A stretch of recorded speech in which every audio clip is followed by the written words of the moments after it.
Now, Halloween is a big deal for kids, but it also can become dangerous if you don't take the proper precautions. Yeah, we have Rania Mancarius, the executive director of Crime Stoppers. She recently stopped by to share some tips to keep your family safe and so you can enjoy a very happy Halloween. Take a look.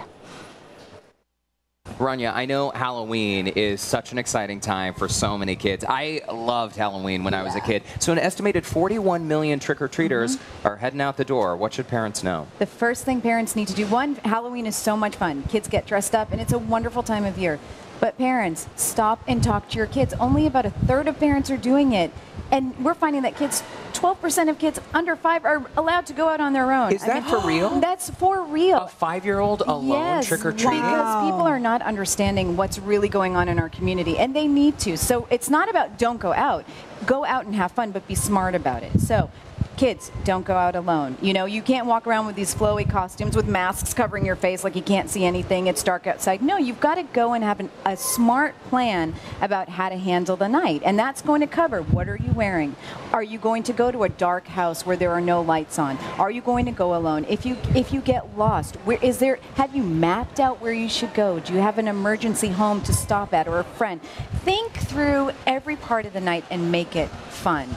Especially for teens. I don't know. If you think about teens, they're like, see ya, I'm out. Yeah, I'm going out. totally. That's how I was. Well, of course. But it's also a different time now. And there are a lot of parents that say, oh, yeah, why not? They should go out. And I'll say, well, that's great. But have you talked to them about the potential dangers or risks or social media? I was going to ask you about social media because, of course, I can see all the teens, going out. Yeah. They're on their phones, putting out their stuff, and then trick or treat. Instantly. Yeah. And, parents are like, no, we don't want to scare them. Well, if you don't want to scare them by the conversation, that means that they're not mature enough to handle being out on their own. Wow. If they're old enough to be out on their own, they should be able to have any conversation about, if you're posting on social media, look, you're telling everybody where you are at every moment. So you need to be aware that anything can happen to you, and you need to know how to handle any potential situation. Rania, some of our viewers are probably reading between the lines, but should we spell out, though, what are some of the dangers that people should be aware of? Listen, I think when I was growing up, it was, just cross the street and hold on to your mom's hand. Look, we know that kids are twice as likely to get killed during Halloween just from walking through their neighborhoods. You're kidding. Yes. People are driving. Not everybody in the world is so excited about Halloween. There are a lot of people they're not even thinking about, and you have all these kids very excitedly walking through neighborhoods. So that's one thing you really need to talk to kids about. The idea of candy being laced with poison, or we were talking about razors and apples back in the day. That's not as much of an issue, but you've got to be aware when you go to somebody's house. Don't send a child alone. Be careful about, like we were saying, dark homes or pathways that aren't clear.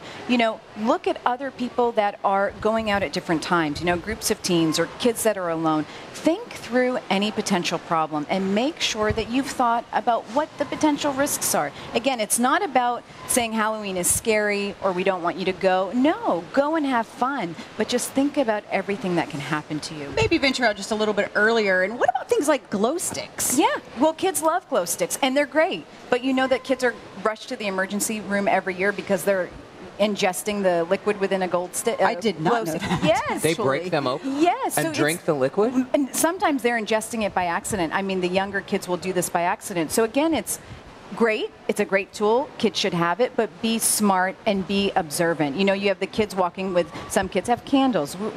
Between 2011 and 2013, there was $83 million in property damage from fires caused by Halloween, the 3 days around the Halloween period. Kids are doing things and holding things, and there's lanterns, and there's all this stuff that you don't usually see during the year, and that kids are not used to holding or dealing with.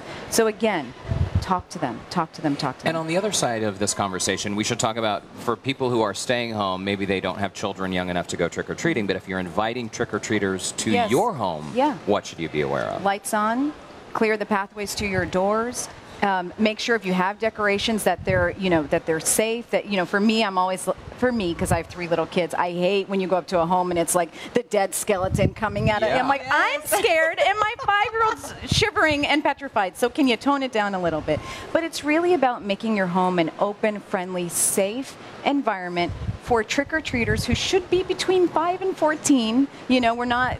usually not the older teens. It's really a holiday for young kids to go out and enjoy. So make it friendly, family friendly, and safe. And if there's a house that's dark, maybe skip it and go on to the next one. Absolutely. And why? You know, if it's dark, even if they're home, they're clearly saying that they're not interested in handing out candy or inviting kids to their home, so skip it. There's many homes to go to. And very quickly, we're almost out of time, but pets are part of the equation too. Pets are part of the equation. Pets wearing a bulky costume Yeah. or close to open flames, Yeah. clearly we got to keep an eye on the little and ones. the candy that like chocolate and things with nuts, you've got to be careful. And certainly the pets with the costumes, I'm always like, let me take it off, please give me your I'm like those animals Take are your quick suffering. picture and Yeah, take and it take it off. Yeah, but you have to be thinking about all of that. Well, Rania, thank you so much, and let's hope that these tips can help all of us have a very safe Halloween. Thank you. Thanks.